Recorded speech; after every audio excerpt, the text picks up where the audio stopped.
by acknowledging every good thing that is in God, in Christ Jesus, and also in you. Another part is being glad. There is that saying, that my heart rejoices always. Another thing to the young men, we must be humble. Be humble. Because God gives more grace to the humble. Then giving, the love of God gives. Wherever you're planted, God plants you there to be a solution.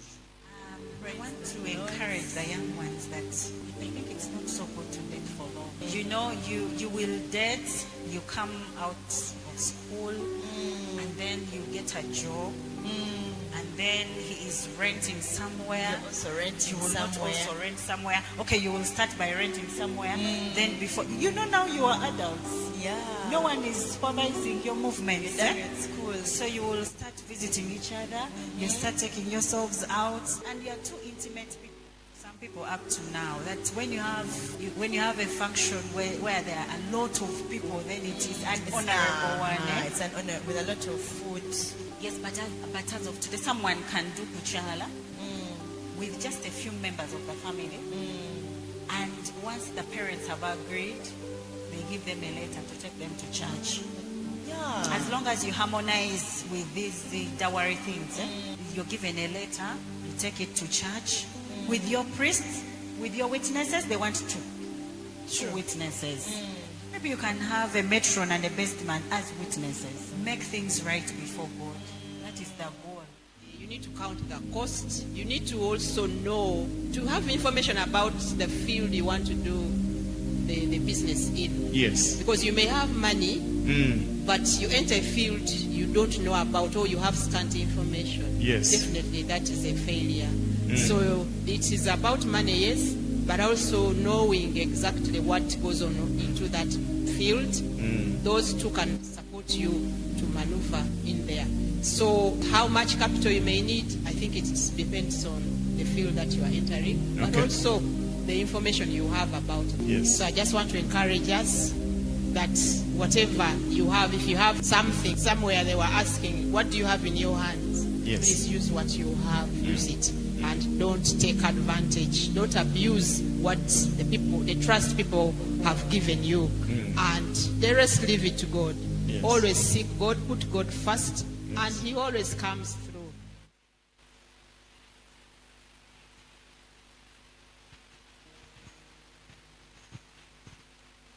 Okay, good morning, everyone. Praise the Lord. You're most welcome to the Inspire, Grow, and Lead show once again.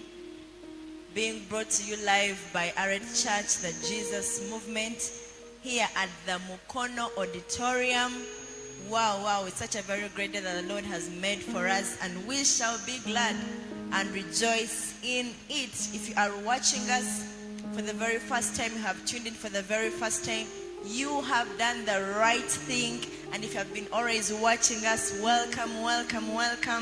I want to welcome everyone watching us from the different over 25 locations of the Jesus Movement. I want to send you greetings, people from Mbale, people from Kaliro, Iganga, Tororo, Malaba, Chambogo, Makerere, Mengo, name it, and those in the studio, of course.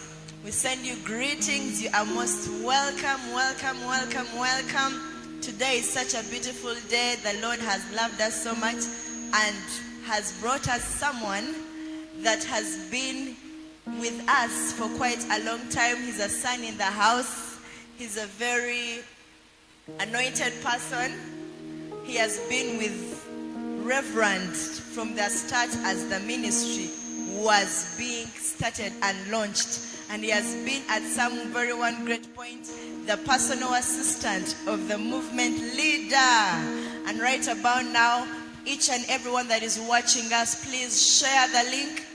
Share the link on your WhatsApp statuses, on your different platforms, on different WhatsApp groups. Invite your friends to tune in, to log in, to be inspired here at Inspire, Grow, and Lead, where we focus on listening to people's stories, their life journeys.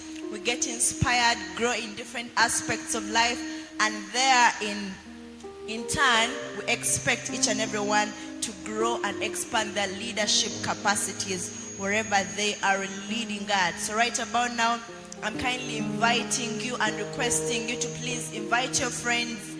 Tell them to log in, to tune in, share the link, like the video. Tell them it is happening right here at the Mukono Auditorium, the Jesus Movement. So right about now, before wasting any time, I want to introduce and invite the very awesome, anointed, gorgeous doctor that we have in the house today. Dr. Omega, you are most welcome. We love you so much. It's such a great honor to have you here at the Arete Church, the Jesus Movement. Thank you very much, Pastor Rashidah. Oh, yes. I must say it's an honor. Thank you very much, sir. Reverend Isaac. It always feels home when I'm here, when I'm in your company. Thank you very much, sir. Thank you for the lovely introduction, Pastor Rashidah. Powerful. Yes, thank you. So Dr. Omega is a medical doctor by profession, and by God's grace, he has recently completed a residency in anatomical pathology at Makerere University in 2025. So the doctors are being represented today.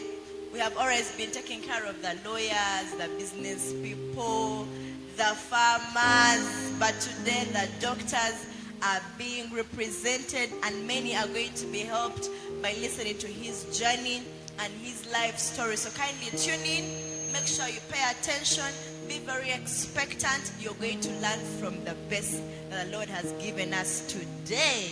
So right about now, Dr. Omega, kindly introduce yourself to the audience that is watching us today.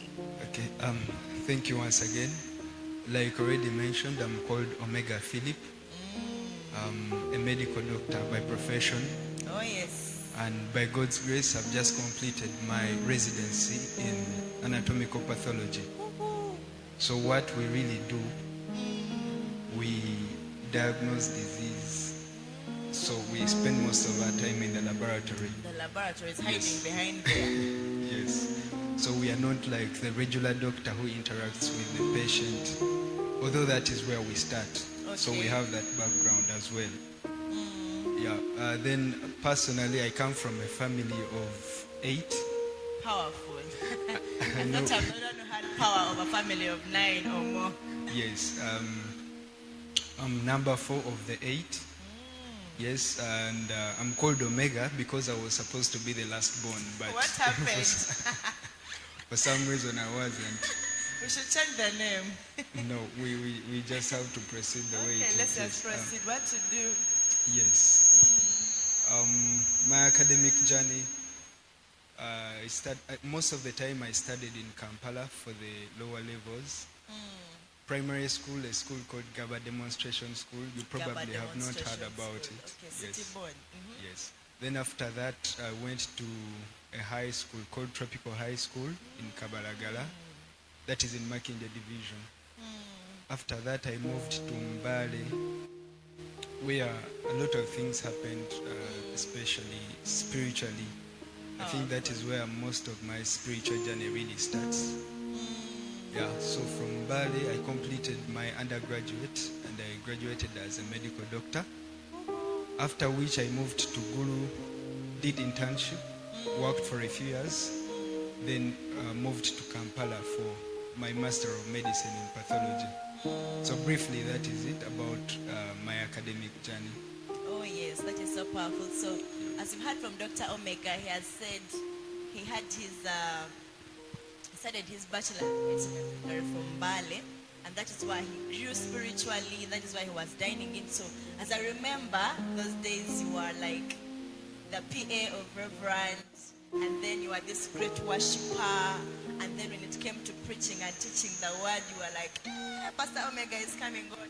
So kindly let us know, how are you able to balance this life of being excellent in school, being the PA, being a good worshiper, a good teacher of the word? Yeah. Well, I must say that as a minister, or even as a child of God, let us start from there. Oh, yes. As a child of God, when you present yourself to the world, when you interact with the world, there's a certain grace that introduces you. You're not like a regular person. You're introduced in a different, particular way. Absolutely, By yes. the cover and the grace of the Lord. Absolutely. Yeah. Because you carry an understanding that you're a child of God. You're a child of the Most High. And he says that he has given unto us all things that pertain to life and to godliness. I like it when Apostle Paul says that he labors more than them all, more than all his peers, because of the grace that he has received. So even when we were in school, we were able to do all those things because of the grace. Yes. Sometimes people misinterpret the grace. They think that it is some mysterious thing that comes to you and makes things happen without you putting in effort. You understand? Miraculous, like you receive miracle money from wherever because Yes, of but the grace. absolutely. So, but we thank God that we understood it in a certain way, and now we know that we were able to do all those things by the grace. Yes, we were able to do ministry. We were able to study in class by the grace of God. By the grace of Yeah. God. So meaning the grace of God, literally, when you get the grace of God, it's bringing you, inviting you to a place of hard work. You're actually Yes. supposed to labor and work harder than them all because you have the ability, you have the grace, you have open doors, you have divine strength from the Lord. So you can do anything Yes. the Lord has availed you to do. That's true. That is so powerful. So, yes, you've grown up in a family of 8. You were the fourth born.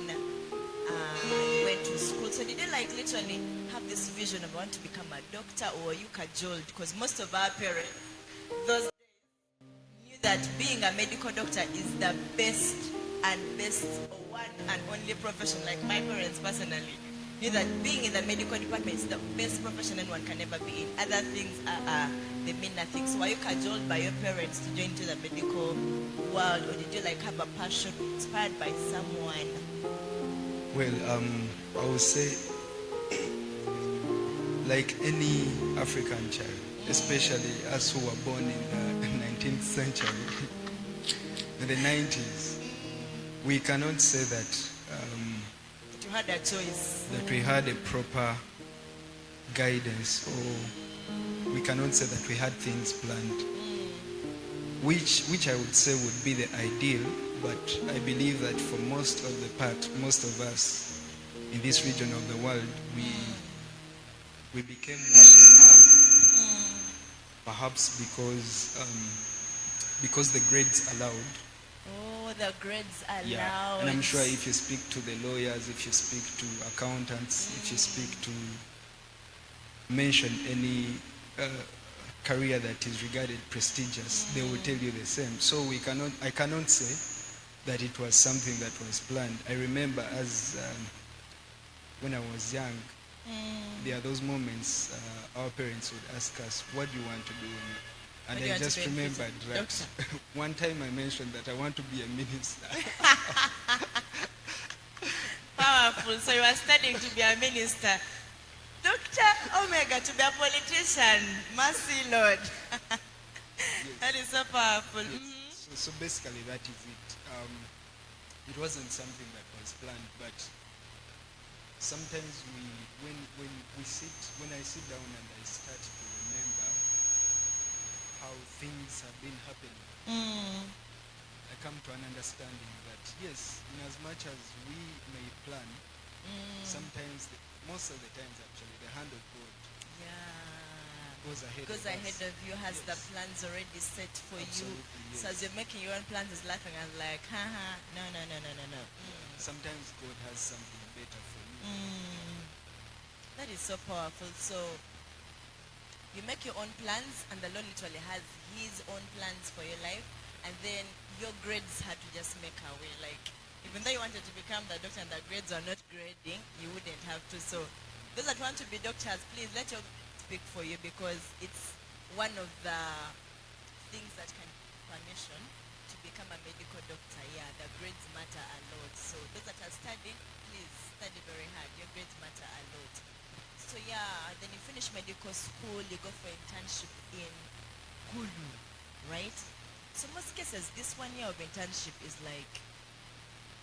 something so intense.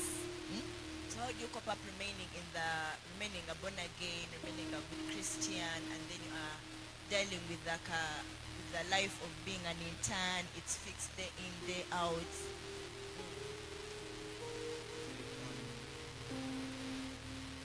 I'll tell you, of course, there are times that might seem challenging, but what I love about how God deals with us is that even in the things that we think are challenging, Oh yes, there is always something that is working out. true. Yeah. So, how did I really cope with internship? I would love to mention that firstly, it's important that we be diligent in everything that God Being has diligent in everything you're that doing. God has entrusted us with. So even internship, for me, I looked at it as though it was God that had entrusted me with those patients. So one of the principles that I have seen operating in my life is diligence, number one, because it is also important to remember that when you're diligent in another man's, God will give you the Yours. same. Okay. You cannot, I think it's a delusion to think that you can become something you have not served. Then You cannot become something you have not served. yeah, so if So you have to serve your way to greatness. that is true. Powerful. So I applied diligence during internship, and it comes in several ways. Okay. When do you show up? You show up when everyone else has showed up, or you come a little early. That is very important. Timekeeping. Timekeeping, being diligent, showing up.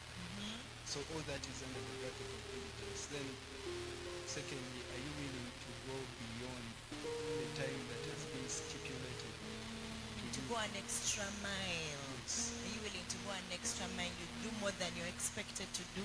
Yeah. And in that it comes with you applying your emotions, because you cannot be diligent if you don't care to apply your emotions in what you do. I think there's no good doctor that is not able to apply the emotions. Like if you can't apply your emotions, then Yeah. it can't really work out. Yes. Why I'm saying that is that there are times the work might be overwhelming. But I believe that there is no time when there is no energy that is left to go an extra mile. The energy to do an extra mile is always there. Yeah, I it's think always someone there. has to just put their mind to it. Yeah, Have the that's true. passion, apply the emotions. Yeah. So basically that's what I would say. But also there are a few wisdoms that also need to be applied if you really want to live good. One of them is extending the grace that is upon you to another person. To another person. The other thing I also believe is that there is no, especially as you are born again, it is impossible that you will be there without something to give to another. Okay. It You may not always be have something to informed. give to another. Not necessarily in form of material things, money or clothing or food, but even in ministering your own self You have to too another much person. to pour out to someone else. Yeah, and You have a lot to disciple someone with. Okay. that's true. Yeah, even in the different spheres, not only in ministry, but also in the different spheres, there are always people that are looking up. So it's a wisdom to apply if you want to continue seeing God's favor work in your life. It is important that you apply that wisdom. Identify a few people and pour yourself into To them. them, yeah. Okay, that is really so powerful. So, what I'm seeing here is the diligence is very important. Yes, the work and the load is really hard because internship is basically a training ground. Yes. and you do not expect that the energy you are putting in is going to amount to the reward you are getting. Because it's a training ground, it's preparation ground, and Reverend always tells us here that preparation time is never, never wasted time. And the apostle told us that you have to work your way to greatness. You want to become great, you have to work, you have to pay the price, you have to be diligent. So internship is basically, for those who are doing internship, it's basically a ground of training, of serving. So you have to serve your way to greatness. Serving is never interesting. You're not becoming someone's servant and they are your master. So that means, yes, you've done your 5 years, but are serving people that have actually studied more than you have, or even studied less than you have. But it's basically a training ground. You practicing what you have been taught, ethical things you have been taught have to be practiced. You are being trained and made and formed and forged to become a good doctor, to become someone who are going to look up to there in the community. So bear the pressure, because pressure is really there during internship. But bear the pressure is just for a small time, but then it's going to bring out results, very good and powerful results. Oh yes, and then you get done with internship. So basically there are 4 majors in the medical world that people usually specialize in as their masters. That is with pediatrics, surgery, Internal medicine. internal med, and gyne. obstetrics. Yeah. So but then how did you come up with this thing? Like, let me just go for the anatomical pathology part. These 4 majors, because they literally have a lot of money. Like that's what people really usually say.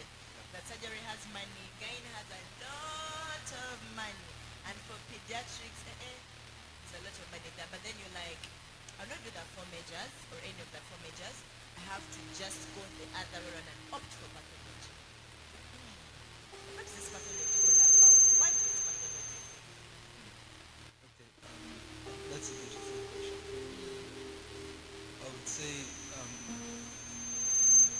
usually it's an interesting time when you have to decide which specialty you should take Oh, as a yes. doctor. It's usually very interesting. But what happens is this. I remember very, very vividly. I remember that we used to have conversations here and there with With verb. yes. So I remember that at one point, I don't know if it still stands, maybe not, but at one point he said if you were to specialize, you would specialize in pathology. So why I'm giving you that background is when I'm in those interesting times, I use a few, I would call them spiritual markers. What if I ever had conversations in that line with someone that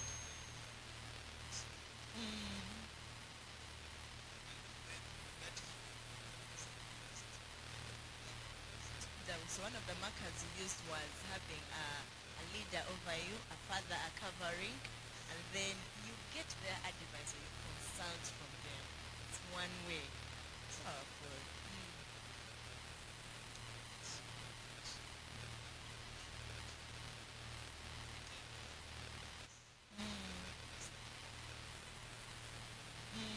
and to ask God to help you, give you an eye of discerning which people are your destiny helpers, or Oh yes. at least which people you should regard in certain matters. Yeah. So even during my stay in Ghana, there are some individuals that I would tell that yes, these people might seem to be normal, but they are not normal for me. Oh yes. And interestingly, some of those people are my peers, not necessarily born again, by the way. Yeah. But God can help you understand that the way this person interacts with you, or the way this person speaks to you, They they could are be a not- destiny helper. They Yeah. could be a route way to somewhere you're going. Yes. It is key to always ask God to discern, to know what certain individuals really are to you. Okay. And a special kind of those individuals are those, the destiny helpers. Understand? Somehow they help you make decisions. And in the end, you realize that, yes, this is the right decision that I should have made regarding this matter. So, I happen to have two friends, Okay.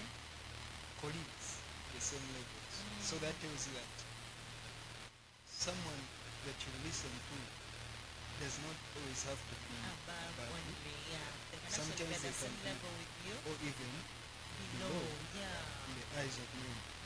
But God has helped you understand that, no, this is not a normal person. So I have those friends of mine that we discussed and we agreed, yes. We agreed, and when we made those decisions, there is a certain peace that came to me personally, and that is how I know that I made the right decision regarding that matter. Yeah. But also there are certain words that come in certain seasons, and they affirm it that this is true, you should go for it. Remember what I told you. I remember the interactions that we had with Reverend, and then I see these individuals here, they are also giving me the same direction. Then a word comes in that season, and it affirms it. So that is how I made the decision. But also in contact. Sometimes these decisions come depending on what you desire as a person. You get it? It is not that you're changing God's mind regarding that matter, but you let Him know what you really want. Yeah, that is the purpose of prayer. When you pray, you tell God what you want. You don't just go and speak in tongues without your mind creating certain images or thinking about certain things. You must be directed in your prayer. You understand? Yeah, so you must know what you're really asking for. Yeah, so I asked for this for specializing in pathology because it would also allow me time to fellowship, to allow me time to serve when there is an opportunity. Yeah. So meaning pathology is not like, or when you're done, it's not like this very hectic and you're going to be on ward the whole night. Then during the, like, it gives you room and time to serve the Lord. So what I'm saying here is, when someone is selecting which specialty they should really go for, it's very important to have a covering over you, someone to consult from, to be led or guided by your cover or your spiritual partner or a discipler. Oh yes, and then you weren't clouded by the thing of there's a lot of money when you do gyne, there's a lot of money when you do pediatrics. It was basically not a monetary thing, but you were guided by the Lord through prayer. Okay, it's also part of it because you must make the money. Okay, yeah, that's true. But can I tell you something? Okay, yes. It's also important to know that we don't work to get the money. We don't want to get the money. We It's don't not the work main- like work. It is not that we are working to get get money. the money. Yeah. Okay. You know Powerful, this. yeah. We are not working. We have the money when we're already rich. Yes, we do. But why we work is that we might present the gospel without ashaming it to the people who are. Not any blemish, yeah. You know, there is, I don't know how to put it, but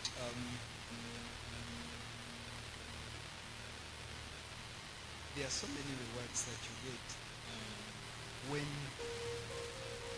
you don't directly benefit from the service that you're offering. There are many rewards and benefits you get directly. Yes. Why it is so is because when you don't work to benefit or to get money, it means that you carry the revelation that you are already rich. Yeah. But also, it shouldn't, this thing that we are sharing shouldn't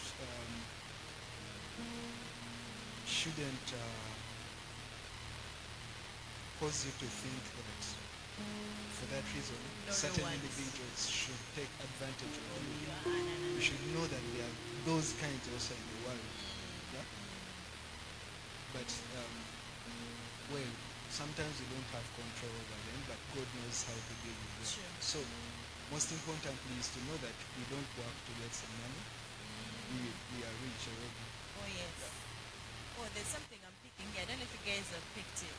Doctor is saying that sometimes you should know that you are not working to get the benefits that come out of that job. But sometimes there are rewards or benefits that the Lord gives that are beyond what the job can give you, beyond what your profession can give you. What I'm seeing here is, let me give an example. For example, you are working, and there's a time when many of the interpreters were striking because they were already being paid.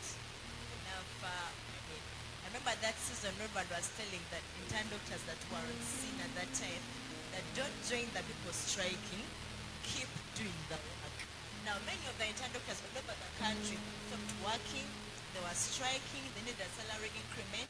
Reverend kept on advising them, please don't be a part of the people striking, keep doing the work. And it so happened, many that were striking ended up, some were disqualified, some, but those that kept on working, in the long run they were promoted. Some were actually recognized as the best intern doctors for that year that they worked on the country. So there's always a benefit the Lord is going to give you that is beyond these physical benefits that your job or your profession is going to give you. For example, you are working somewhere or salary has been delayed. In some way, it is okay for you to keep, okay, you weigh the benefits. Let me give an example. There are patients on ward. Yes, you're not being paid, but someone is going to lose their life. It are sitting right back at your home, waiting for the government to come and pay you or give you salary. Yet there's a life you can save. So this life is going to be saved that is going to take care of various generations, meaning you leaving your home, coming to work, you're actually benefiting yourself, the person's life you're going to save, and the generation of the many people that that person is also going to be leaving literally a legacy. Something beyond the salary, something beyond the 1 million, the 2 million. Of course, it doesn't mean you should be taken advantage of, but you weigh the benefits. And if there's a life to save, there's a baby to save, there's a generation to save, because we believe that every child being produced or every person literally can represent a nation. They can become anything, or they can be used by the Lord in anything. So you're literally saving a nation, you're saving a generation, at the cost of the salary are being paid, or the strike, or you not being actually paid. So there's something to learn right there. There are things the Lord is going to use or give you or reward you with that it's beyond the salary or the benefits that your job, your profession can give you. That is so powerful. And then Dr. Omega, I also got to realize and know that you are graced and given sponsorship by the hospital you are working in to pursue your master's in medicine. How did that come about? Does that happen for everyone working at that hospital? Or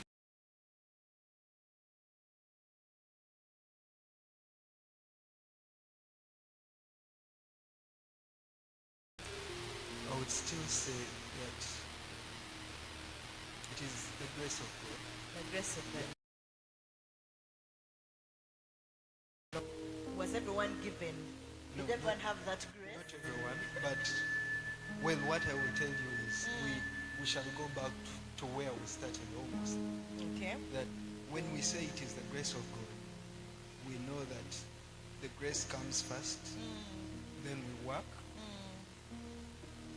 but we work more than them all. You understand? More than them all, yeah.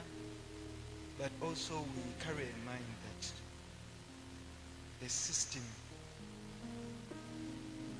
under which we operate as children of God Of God is different. is different. Very completely. different. It is not Yeah. the system of the world. Sure. So even when the world says that you cannot do it because no one has done it for you, you know that you can. You understand?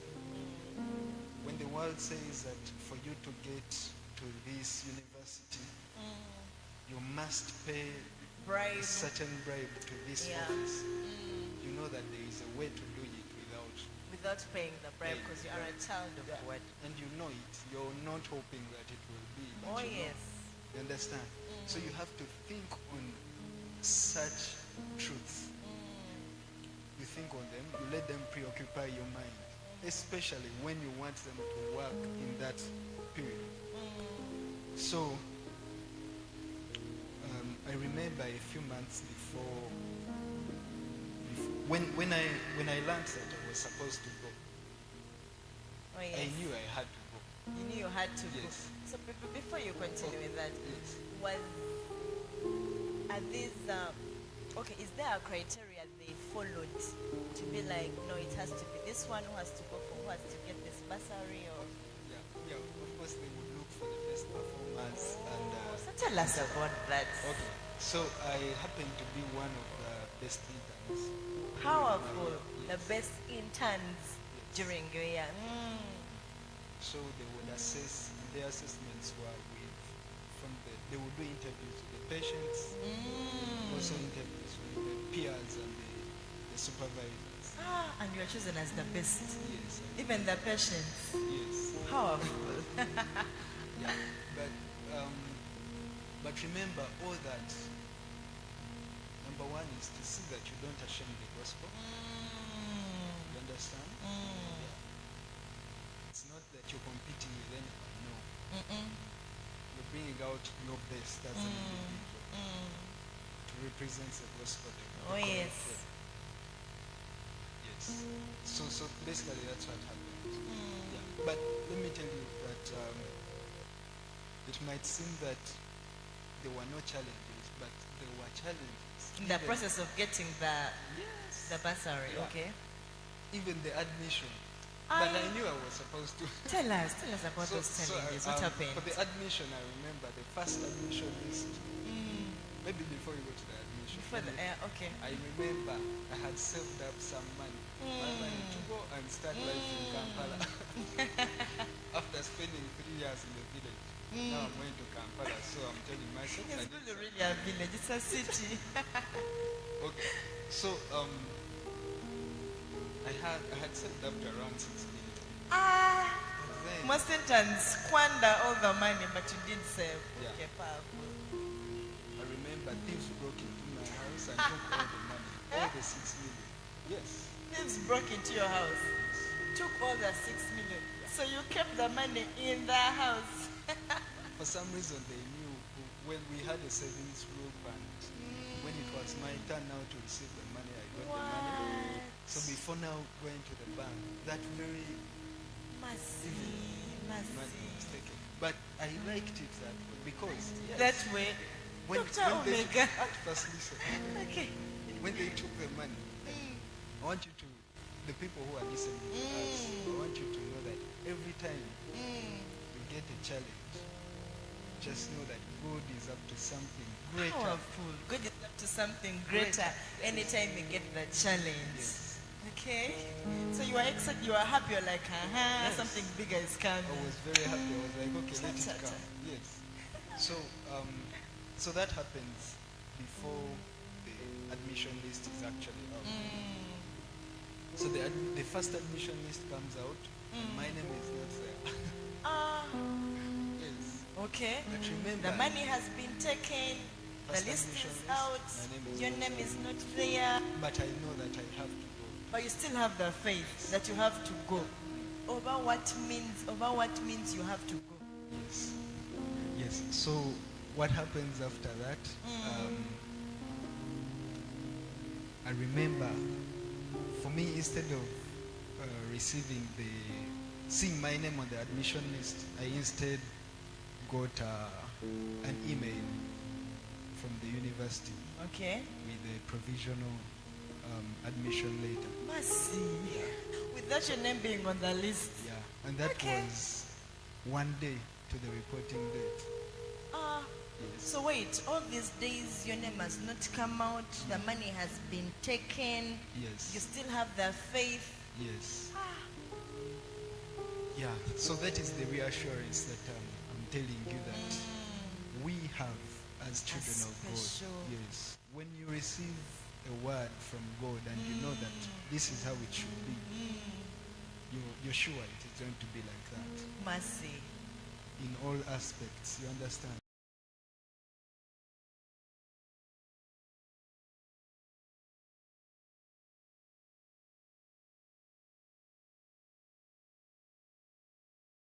I report to Kampala and I started school. You started school. Yes. So with the bursary on already, or you were going to start paying for yourself by that time? No, the bursary was there. They were willing. The hospital was willing. So it was now, the only limitation was the admission at this point. So one day to reporting, you get the email, you have been admitted, and your tuition is going to be taken care of. Yes. Mercy, Lord. So what I'm saying here, you guys, believing and having faith no matter what. Okay. Now, Pastor, sorry, I'm going to cut you short. It's okay. What I want the listeners to also know is that certain things should not come as miracles. Yeah, you should know. Eish. Yeah, and I want, let it be like when the unbelievers hear you speak like that, let them perceive you as though you're proud, but you know. Let them take it like that you're is proud, but it's truth. yeah, Because you it's have, truth. yeah, because you have conceived that truth, and you know this is yours. It shouldn't come as Shouldn't a miracle. struggle with yeah, it. it shouldn't be as a miracle. Like You it's understand? supposed to be yours already. You know Yes. it. Yeah. You are son in the house. It Yes. belongs to you. That's true. Yes. Just like you don't get surprised when, okay, most of us are grown-ups, but as a child, you wouldn't get surprised when your father took care of your meals. You understand? So why should when you you be buy food at surprised? home, you shouldn't be surprised. When he pays your school fees, You're not surprised. it's literally his obligation. Those benefits are yours Yes. to enjoy. Yeah. So you have to know that you should carry that truth in your mind. And know, yes. So you should carry that truth and know that you are a child of God. These benefits, provision, His grace, His favor, it's your food to eat. So your Father is literally going to provide. And what I'm saying here is also that when crisis comes, just when there's an unveiling or something greater coming up, because your money was stolen, your name didn't come back on the list, but you kept the faith, you kept resting, knowing your Father in heaven has to literally come and make a way for you. Over how, no matter the mountain, He's going to be able to step up on those mountains and make a way for you. That is so powerful. You reach university, you're doing your masters. Are there any challenges you had to face during this journey? Well, challenges. Or is made just a walkover? Some of them I wouldn't want to call them challenges. Oh. But there's Right some, away, you told me yesterday that you love challenges. I was very surprised. Like, if the challenge comes, it's very excited. Like, come. Okay. so some of them I will not describe them as challenges, but some were truly challenges. Okay. So things like having to go extra hours of studying, that shouldn't be a challenge. That wasn't a challenge. Because you know that is what you're supposed to do. To do, because of yeah. the grace that you have, You have to pay you're that working price. more than them all. Yes. So there's extra work to do. Yes. It's not just a walkover. Yes. There's extra work to do. There is work to do. Especially, let me also speak now to Africa. Okay. I think as Africans we need to be more deliberate about how we carry ourselves, how we execute our daily responsibilities.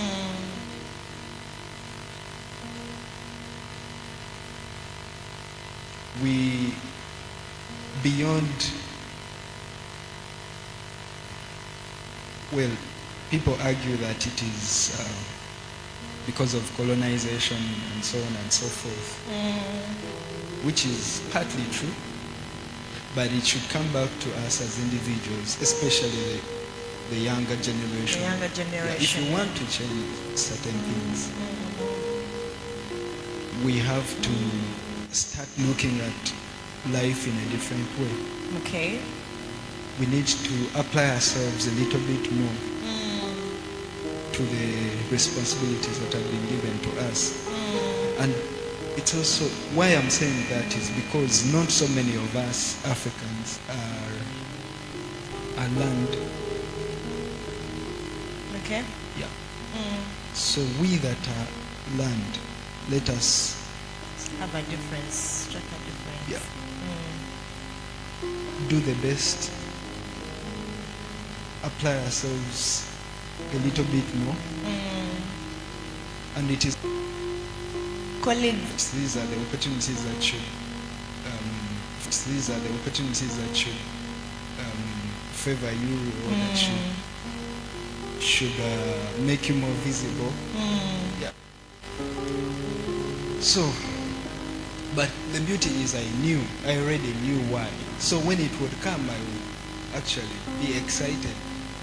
Remember, by the way, the devil doesn't know a lot of things. Okay. Yeah. So sometimes the devil does something and you're like, really? Like how had Devil, God you kill can do Jesus better. Christ? Yes. Thinking, I'm yes. done with him. So you see, when the Bible says that they wouldn't have, if they had known, They knew. they Had wouldn't they have known, crucified. yeah, they wouldn't have So crucified Christ. sometimes all the experiences that I would get, I would be like, devil, The if you devil knew, you wouldn't do this. You wouldn't have brought Yeah. this up. You wouldn't have taken my money. Yeah. So Power. yeah, so that was the major challenge. And our listeners and our viewers, I want you to know that for as long as you're doing the right thing, and especially if you're a child of God, you're going to have certain individuals set themselves against you without any reason. No reason. You've Yes. done nothing wrong. They're just setting themselves against you. Remember, we are in the world, Oh, but we are yes. not of the world. You're not of the So, world. since we are not of them, somehow we shall conflict. Oh yes, we cannot be. There's Yes. something you told me yesterday. You're like, if you are working in a place and you are at peace with everyone, you get so uncomfortable knowing you're not doing the right thing or you're not standing by your values. But if there are any conflicts, any challenges, you'll be like, I think I'm doing the right thing. Okay, yeah, that is true also. Yeah, because every time you find yourself at peace with everyone, Everyone. even The obviously wicked, non-believers, the wicked ones, be Yes. like, then you know that something's not right. yeah, either you're not speaking up for the truth, or you're compromising. You're compromising, literally, yeah. Oh, okay, you're settling is about the challenges. Yeah, you said one of them is like being set up by people against you, but then all those scenarios literally created a platform for you to stand out. Because in a way, as the devil and people were planning and plotting against you, they're literally creating a platform for you to stand out, for you to shine. So, child of God, if any challenge has come your way, it's literally a ground for you to shine, a ground for you to stand out, and a ground for you to excel and flourish. So let the challenges come, let the persecutions come, you're ready to stand. So hard work wasn't a challenge. It is something that we must do. We must go the extra mile. We must do the serving our way to greatness.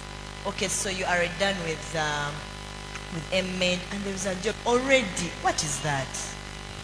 You go to internship, your money has been stolen, one day to admission, you have been admitted with everything taken care of, you're studying, and then your job is awaiting for you already. Like, which manner of grace is that one?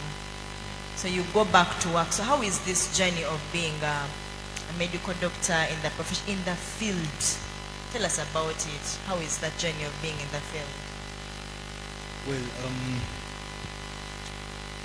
like I said, right now the kind of work that I do is mostly in the, The laboratories, laboratory. hiding behind. Yeah, so it's mostly diagnostics. Yes. It's interesting. I would say that I enjoy it. Yes, Wow. I do. I do Enjoy it. the hiding, literally. And by the way, I'm just saying this so that we know that God is up to making us the best. Wow. So in the country, we are less than 40 practicing pathologists. Less than 40. Yes. So you see that for about every 1 million patients, there is one pathologist. Yeah. So it's really a big blessing, and it's an honor, yeah, that God has given this to me. Yeah, I enjoy it. You enjoy doing it. Yes. Yeah, okay, so you being a medical doctor and whatever you are doing, and because basically being a pathologist, you are behind the scenes, literally diagnosing, making things happen for the ones in front.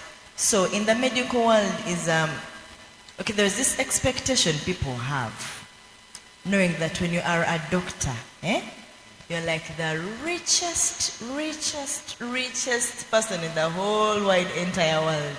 But behind there, we say that you are basically not working to get the money.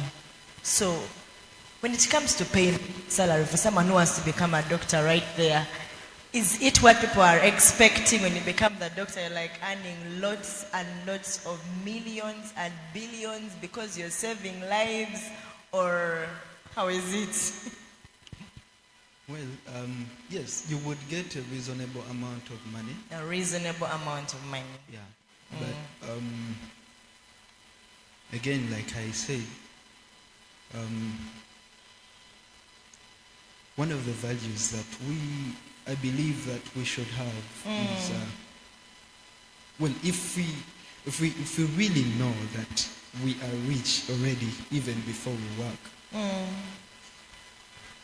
then the salary that is attached to the job that you're doing should not be the reason you're doing that job. And why I'm saying that, I think it is really degrading and demeaning to think that someone can pay you. I'm telling you honestly, several times I've felt like there is no amount of money that can be given me to the for work the you work have that I'm done. doing. Yes. And that is, it should be true for all of us. Yes. That is very true. There is no amount of money that can be given to that you. can equate to the work Yeah, you're do you doing. know, by the way, I also do some art sometimes, like painting. Do you know that the artists, there are some paintings that they call priceless. Some paintings are made for sale, but there are those that they spare and they say these are priceless. So if an artist who doesn't know God necessarily, Who doesn't would know say- God, yes. who is not like really spending a lot of time to. no, leave that. First, leave that time out of it. This will spend a lot But- of time. But yes, they do. But if an artist who doesn't know God knows that there is some amount of work that he cannot sell It is because he priceless. knows he has put in, A he has lot literally is put in hard. himself into the work. Then how about us who know that? I mean, there is no amount of money that can be Can given equate. to you for the work that you do. Yes. But you literally just do and serve or give back to the community. You're doing it because, like, I'm going to repeat, because you don't want to shame the gospel, number one. But also because you have learnt your purpose. You know that, a blessed person just flows over. I mean, their cup runs over. You understand? Yes. So when you're blessed, you're not doing it for the money. You're just extending yourself. And you know, it is much, much easier when you operate in that kind of way. Yes. And the truth is that the money just follows. The money just follows. Yeah, it just follows. You don't have to chase the money. The money has to run chase after you. you. It has to chase you. Yes. So wow, that is so powerful and very beautiful. So what I'm seeing here is that when you become a medical doctor, actually a medical doctor that is born again, that knows Christ, I think there's a better advantage than one that is not born again. Why?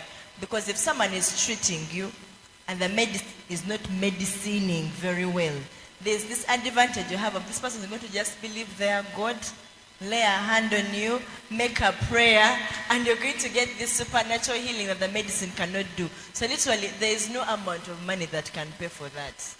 At all, at all, at all. So the money shouldn't be the first thing someone is looking up to as a medical doctor.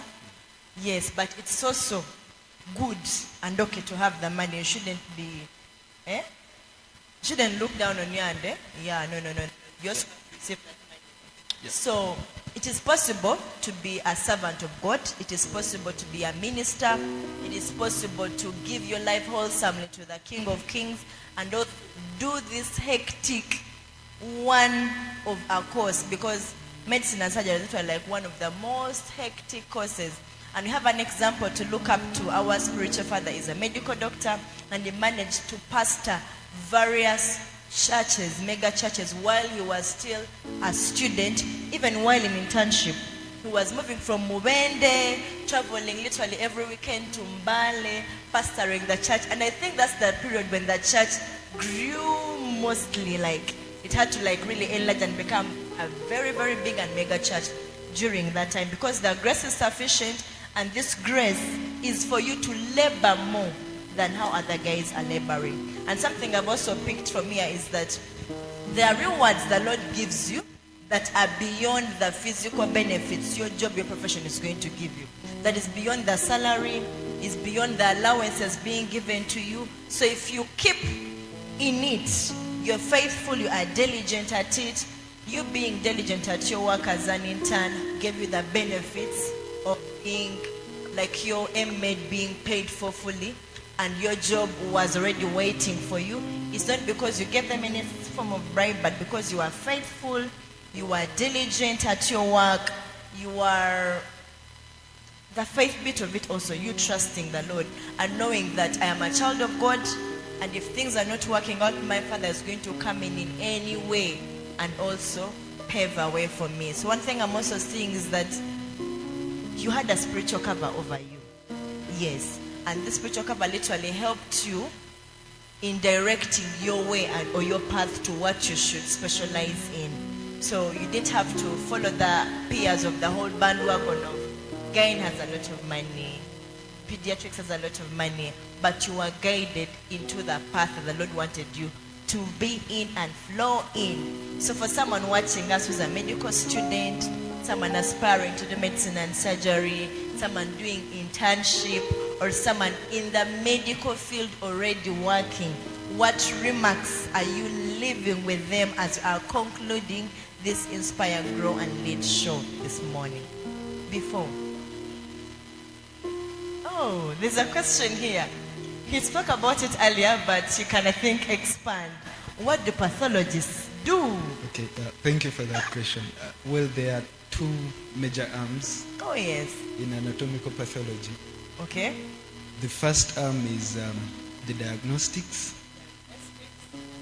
which is the bigger part. So diagnostics means that they pick a tissue from the patient. You pick a tissue. You pick, yes. What is a tissue? You pick akanyama. Akanyama, Yes. Yes. So from any part of the body. You're helping Eunice, yeah. Yes. They pick a tissue. The doctors pick a tissue from any part of the body. Oh yes. They preserve it nicely in a solution called formalin. Then they send it to us in the laboratory. Okay. What we do first is we look at it with the naked eye. Okay, with a naked eye. Yes, and we are able to say that this could be this or this could be the other. Okay. But we don't stop there. We go ahead and process that tissue. And the end stage of the processing is a thin section of that same tissue on a glass slide. So after that, we look at that tissue under the microscope. And we are able to say, this is cancer, this is not cancer, this is inflammation or an infection. Yes, so that is the first part of the diagnostic part, yes, the knowing to diagnostic know part. which kind of disease Yes. does this patient have. Yeah. Okay. Yes, then the other major arm is forensics or investigative pathology, which is the medical legal arm. So what we basically do is we collect information to help the legal arm either to prosecute or exonerate victims. Yeah, but also to help the victims to get further care. Okay. So in that arm, what we do, which is for some reason the most known, Yeah. one of the things we do because is we need justice. yeah, sometimes we do autopsies. We do autopsies, which means examining the whole body. Yeah. Yes. The a dead body. So literally, like, let me simplify it somehow. Yes. To that point, then you continue. Like, for example, someone has died, and you really want to know what killed this person. Yes. Yeah. Go ahead. So when either the police or the family wants to know what killed their person, they write to us a request, Okay. and we examine the whole body, both externally and internally. Yes. Let me also put this disclaimer that we do not pick organs from bodies. Thank you, because it was going to be the next thing. Is that the point when you pick people's organs and sell them to other people, or so you do not pick people's organs? Yeah, we don't. It's a disclaimer. Yeah. Yes. But also we examine living patients for Living for the- patients. yeah, for medical legal reasons, like victims of assault, could be sexual Okay. assault or physical Physical assault. beating up, yeah. So we examine them. Then we also examine the suspects. So we collect all this information. In the process of examining, we also take off samples sometimes where necessary, like blood samples, fluids, and we further examine them. So the end process of all this is to provide information that should help the legal arm to proceed with court sessions. Yes. So that is basically it about pathology. They do not take people's organs or kidneys and sell them to other people. No, they do not do that. But, well, they help to diagnose and also to those that need justice. Why your person died, yeah, you call Dr. Omega. He's available. Oh, yes. So, as we are closing, the last remarks to a student, someone as, pardon? A medical officer, someone already in the field working. Okay. Yeah. Thank you for that question. I would put it in this way. Number one, do not settle for less. Do not settle for less As a medical officer. as a medical officer. Yes. Why? And why? I believe that the only reason you would refuse to settle for less is if you know who you really are to God. Okay. So invest time in knowing who you are. Yeah. And adding Stay- value to yourself as a person. Yes. Okay. When you know who you are to God, there is no way you will settle Settle for less, yeah. Yeah, and keep present to the word. Keep present to the word. I think that is perhaps the most important. Sometimes the medical field might be deceptive. You might feel heroic. You might feel like you're saving lives. You're the hero, you are the, you're the master. After you would tell yourself, after all, I'm doing what God would love What me God to would do. But if you're not present, if you don't keep fellowshipping, if you don't keep listening to the word, So literally being a medical doctor is not ministry. no, It's not a calling. not in itself, yes. It's not a calling. Yes. You have So- to keep fellowshipping and serving the Lord. Yes, Power. you have to. Keep present, listen to the word. Allow yourself to be directed by the people above you, by God. Know who you are. I think that is very important. Know what God wants you to be. You are His child. You You are understand? His child, yeah. No matter what profession you're in, that should be the Still a the child of unifying God. factor, yes. Yeah, I think that is what I would really say. Powerful, powerful, powerful. So the doctors there watching us, know who you are. Do not settle for less. Being a medical doctor is not the calling. Keep serving the Lord. Keep fellowshipping with your friends. Keep fellowshipping. Keep coming to church. Keep serving the Lord. Do the work. Be diligent. Know that you are a child of God. You are not the hero saving the lives. God is saving the lives through you. So you should also come to that point and be humble enough and know that you are a vessel that the Lord is using to heal very many people. So thank you so much, everyone that has listened to us. Let's give a mighty round of applause to Dr. Omega. Thank you so much. I believe that the doctors have been represented well today. And I believe many have been inspired. Many are going to stand firm, not settle for less. When crisis comes, they know there's an unveiling coming out for them. So thank you so much for giving us your time, for pouring out yourself to us. Thank you for being diligent. Thank you for discipling many that are watching us online and all over the globe. So right about now, I want to say thank you for watching. Thank you for tuning in. See you next Sunday, still at 7 a.m. here at Inspire, Grow, and Lead.